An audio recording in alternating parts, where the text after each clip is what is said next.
भाइयों और बहनों नमस्कार। आज मैं लेकर आया हूँ अपनी कहानी महामारी। कोरोना काल की यादें आज भी हमारे रोंगटे खड़े कर देती हैं। यह महामारी दुनिया के लाखों लोगों का जीवन लील गई। मेरा छोटा भाई सुरेश भी इसकी चपेट में आ गया और दिनांक 28 अप्रैल 2021 को उसका देहांत हो गया। उसी की स्मृतियों को समर्पित है मेरी यह रचना। बूढ़े शंकरलाल के घर के ऊपर भी आज दुखों का पहाड़ टूट पड़ा। सुबह के 4 बज के उसके ऊपर वज्रपात हुआ था। मोबाइल की घंटी बजी थी और गहरी नींद में हड़बड़ा कर उसने जैसे ही फ़ोन उठाया था, छोटे भाई सोनू की रुआसी आवाज़ उसके कानों में आकर टकराई थी। भैया, सुरेश खत्म हो गया है। यह सुनकर उसके चेहरे की हवाइयाँ उड़ गई थी और सिर्फ एक शब्द उसके होठों से फूट कर रह गया था, हे भगवान। पिछले वर्ष सन 2020 से इस दुनिया में कोरोना महामारी फैली हुई है। आदमी को सर्दी जुकाम होता है, खांसी होती है, बुखार चढ़ती है, फिर सांस लेने में तकलीफ होने लगती है और देखते ही देखते उसकी मृत्यु हो जाती है। यह छूत की बीमारी है जो आदमियों से आदमियों में फैल रही है। शहरों से निकलकर यह महामारी अब गाँव में भी आ गई है। चंदनगढ़ में कई लोग इस महामारी से मर चुके हैं, जिसके कारण पूरे गांव में दहशत फैल गई है। भयभीत होकर लोग अपने घरों में बंद हो गए हैं।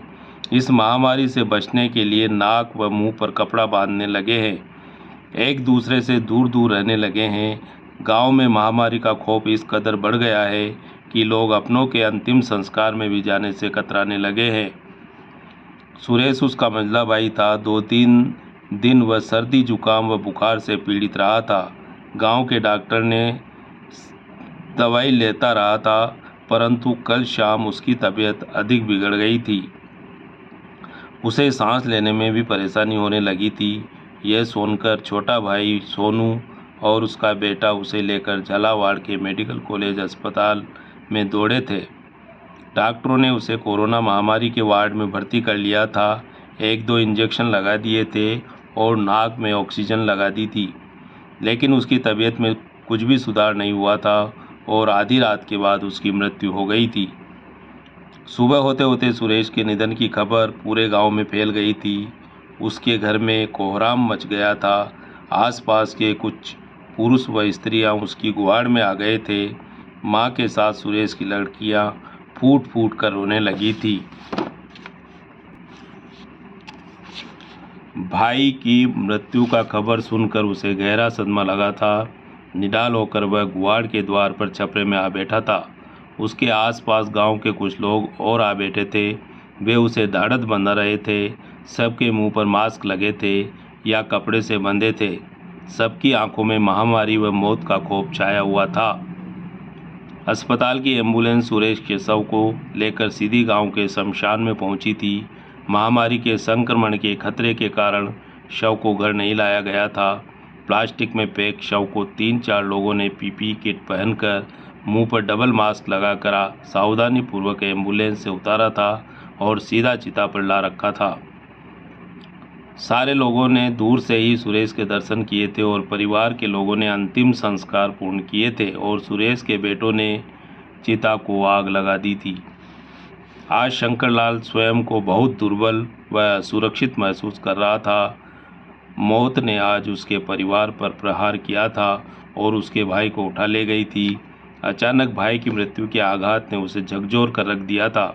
सुबह से शाम हो गई थी, परंतु वह एक घूंट पानी भी हलक में नहीं उतार सका था। घर के द्वार पर छपरे से में वह बुद्ध बनकर बैठा हुआ था। उसके इर्द गिर्द गांव के कुछ लोग बैठे हुए थे, बातें कर रहे थे। अपने पिता की याद में सुरेश के दोनों बेटे बार बार रोने लगते थे। अपने पिता की याद में सुरेश के बेटे बार बार रोने लगते थे। अंदर घर में रह रहकर स्त्रियों का रुदन सुनाई पड़ रहा था। छोटा भाई सोनू सबको ढाढ़स बंधा रहा था। कोरोना की महामारी ने आज उसके घर पर आक्रमण किया था और उसके छोटे भाई को शिकार बना लिया था। इस हादसे ने शंकरलाल को तोड़ कर रख दिया था। मौत अचानक उसके भाई को उठा ले गई थी और वह कुछ नहीं कर सका था। भाई के दाह संस्कार से लौटने के बाद वह छपरे में बैठ गया था। उसके आसपास बैठे हुए गांव के लोग तरह तरह की बातें कर रहे थे, उसे ढाढ़स बंधा रहे थे। दीवार के सहारे वो खामोश बैठा था। उसकी डबडबाई हुई आंखों में अतीत की कुछ बातें उमड़ उमड़ रही थी। इस परिवार के 3 भाइयों में शंकर लाल सबसे बड़ा है, सुरेश उससे छोटा था और सोनू सबसे छोटा है। एक बहन सुरेश से बड़ी है और एक बहन सोनू से छोटी है। एक समय था जब वे पांचों भाई बहन माता पिता के साथ एक कच्चे घर में रहते थे। घर के सामने लंबा चौड़ा आंगन था, बीच में नीम का पेड़ था। पिताजी नीम के पेड़ के नीचे लगी खतोड़ पर लकड़ी का काम करते थे। वे गांव के हलकुरी व बैलगाड़ी बनाते थे। बदले में किसान अनाज, किराना व सब्जियां जिससे जो बनता उसके घर डाल जाते थे। इसी आमदनी से उसके माता पिता घर चलाते थे। उन्होंने उन सब भाई बहनों को पढ़ाया लिखाया था, उनके ब्याह शादी रचाए थे। लंबे समय तक कठोर मेहनत व अभावग्रस्त जीवन जीने के कारण वे जल्दी ही बीमार व बूढ़े हो गए थे। उस साल अत्यधिक ठंड के कारण सर्दी की ऋतु में माँ का देहांत हो गया था और गर्मी की ऋतु में अत्यधिक गर्मी के कारण पिताजी का स्वर्गवास हो गया था। माता पिता नहीं रहे तो बड़ा होने के कारण परिवार की सारी जिम्मेदारी शंकर लाल के कंधों पर आ पड़ी थी। उसकी पढ़ाई छूट गई थी। लकड़ी का काम तो उसे रास नहीं आया था, परंतु उसने दादाजी के बनाए हुए खेतों का काम संभाल लिया था। खेती की आमदनी से वह परिवार की जिम्मेदारियों का निर्वहन करने लगा था। छोटा भाई सोनू पढ़ने लिखने में तेज निकला था। वह रामगंज के कॉलेज में पढ़ने लगा था। सुरेश का मन पढ़ाई में नहीं लगा था। 10वीं कक्षा में फेल होने के बाद उसने पढ़ाई छोड़ दी थी। गांव में ही वह लकड़ी का काम करने लगा था। कुछ समय गुजरने के बाद घर में बहुएं आ गई थी। दोनों बहनें अपने ससुराल चली गई थी। लंबे समय तक वे तीनों भाई एक साथ रहे थे, लेकिन धीरे धीरे औरतों में मनमुटाव होने के कारण छोटी छोटी बातों पर घर में झगड़े होने लगे थे। बात जब अधिक बढ़ने लगी तब एक दिन उसने बंटवारे का फैसला सुना दिया था। सबसे पहले तीनों भाइयों ने मिलकर पिताजी की सारी जायदाद के 3 हिस्से कर लिए थे। फिर उसने सुरेश को सबसे पहले अपना हिस्सा लेने का मौका दिया था, क्योंकि वह थोड़ा कमज़ोर था। माँ अक्सर कहा करती थी, इसका जन्म 7 महीने में हो गया था, जन्म से ही यह कमज़ोर है बेचारा, तू हमेशा इसका ख्याल रखना शंकर। सुरेश की पसंद के बाद सोनू को अपनी पसंद का हिस्सा लेने का मौका मिला था और बचा हुआ तीसरा हिस्सा उसके नाम हो गया था। पिताजी के नाम से 10-10 बीघा के 3 खेत थे। एक एक खेत तीनों भाइयों को मिल गया था। घर के भी 3 हिस्से हो गए थे। बीच वाला हिस्सा उसे मिला था। उसके अगल बगल के हिस्से दोनों छोटे भाइयों के नाम हो गए थे। उन्होंने अपनी सारी जायदाद का बंटवारा कर लिया था, परंतु घर के सामने फैले लंबे चौड़े आंगन व छपरे को नहीं बांटा था। बंटवारे के बाद वे तीनों भाई अलग अलग रहने लगे थे, अपना अपना काम करने लगे थे। शंकर लाल केवल खेती का काम करता था, सुरेश खेती के साथ लकड़ी का काम भी करता था और सोनू ने BSc पास कर ली थी। खेती के अलावा रामगंज में वह नौकरी करने लगा था। समय तेजी से गुजर गया था। उन सब भाइयों के बच्चे हो गए थे। सुरेश व सोनू ने पक्के मकान बनवा लिए थे। बीच में शंकर लाल का मकान कच्चा व पुराना ही रह गया था। उसके दोनों बेटे शहर के कॉलेज में पढ़ने लगे थे। छोटे भाइयों के पक्के मकान व आंगन में खेलते कूदते उनके बच्चे और सोनू की मोटरसाइकिल को देखकर उसका सीना गर्व से भर उठता था। लो भैया रोटी खा लो। अचानक सोनू की पुकार सुनकर उसके विचारों का प्रवाह टूट गया। अंधेरा हो गया था, लाइटें जल उठी थी। छपरे में वह अकेला बैठा रह गया था। सोनू ने परात उसके आगे रख दी, 2 सूखी रोटियां और मेथी पत्तों की उबली हुई साग। परात में से एक रोटी उठाकर उसने दरवाजे में बैठे हुए कुत्ते को डाल दी। फिर दूसरी रोटी तोड़कर वह चबाने लगा। बड़ी कठिनता से धीरे धीरे उसने एक रोटी हलक में उतारी और परात में हाथ धो लिए। मोबाइल के बटन दबाते हुए सोनू बोला, यह खतरनाक महामारी पूरी दुनिया में फैल गई है भैया।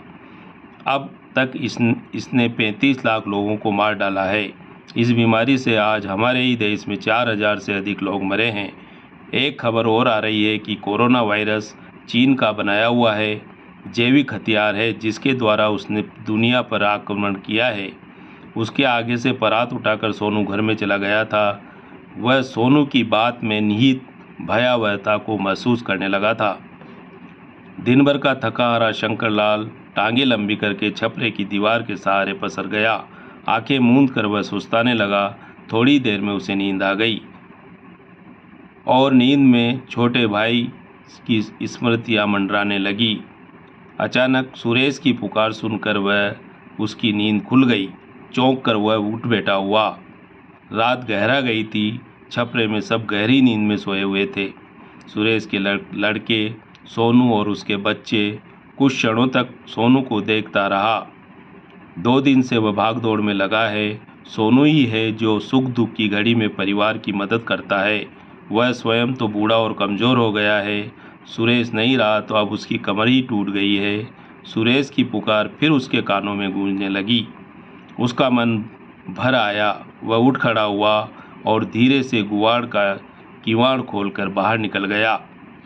गांव के गलियारों में सन्नाटा छाया हुआ था। आदमी और मवेशी सभी अपने दड़बों में दुबके पड़े थे। कोरोना महामारी के कारण दिन प्रतिदिन समय विभत्स और विकराल होता जा रहा था। समाज में पहले से ही घृणा का जहर भरा हुआ है। इस महामारी ने उसे और अधिक विषैला बना दिया है। धीरे धीरे चलता हुआ शंकरलाल गांव के बीच चौराहे पर पहुंच गया। भगवान लक्ष्मीनाथ मंदिर के सामने आकर वह ठहर गया। वह मंदिर के बंद कपाटों को देखने लगा। उसे लगा कि मुसीबत के समय में भगवान ने भी अपने द्वार बंद कर लिए हैं। दूर से ही भगवान को प्रणाम करके वह आगे बढ़ गया। गांव से बाहर निकलकर शंकरलाल सड़क पर चल पड़ा।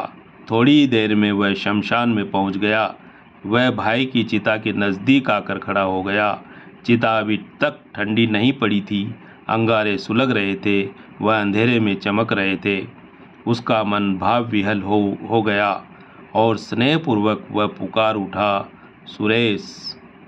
कुछ क्षणों बाद ही अचानक सुरेश का स्वर उसके कानों में आकर टकराया, भैया। उसने नज़रें उठाकर ऊपर देखा। काले अंधेरे आकाश में असंख्य तारे झिलमिला रहे थे। उसे लगा जैसे महामारी से मरे लोगों से आसमान फट गया है। सहसा उसकी दृष्टि एक तेज चमकते हुए तारे पर जाकर ठहर गई। वह उसे अपलक देखने लगा। धीरे धीरे उसके नेत्रों में पानी छलछलाने लगा। तो भाई और बहनों, ये थी कहानी महामारी। ऐसी ही एक और रचना लेकर मैं शीघ्र ही फिर आपके बीच हाजिर होऊंगा। धन्यवाद।